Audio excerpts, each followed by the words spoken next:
Our sperm donor program is not one of the largest in the country. In fact, it's sort of small in size, but it's extremely high quality.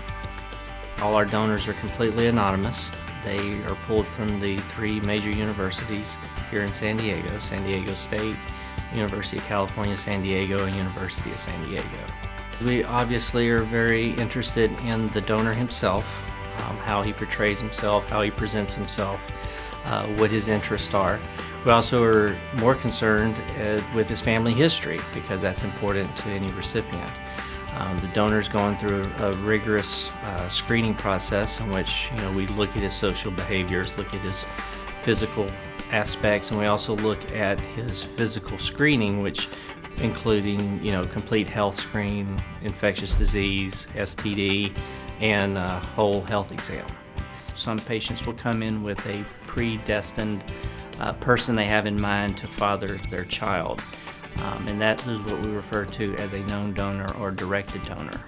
And we also accommodate that here. It's a pretty strict criteria based on federal guidelines as far as making that donor eligible. Another important aspect of our donors are that we have higher criteria of what we will allow to sell in terms of the numbers of sperm available. In fact, we send a message to the industry by guaranteeing the highest number of motile sperm per vial of anyone that we are aware of. Since we did that, we've seen other programs try to catch up with us, but we continue to set the standard for the industry. And more importantly, once fertility programs have used our product, they find the quality is so far above any of our competitors that they come back to us time and time again. Along that line, we offer an unconditional guarantee that if there is an issue with any of our specimens, that we back it up 100% and we will replace those vials at no charge.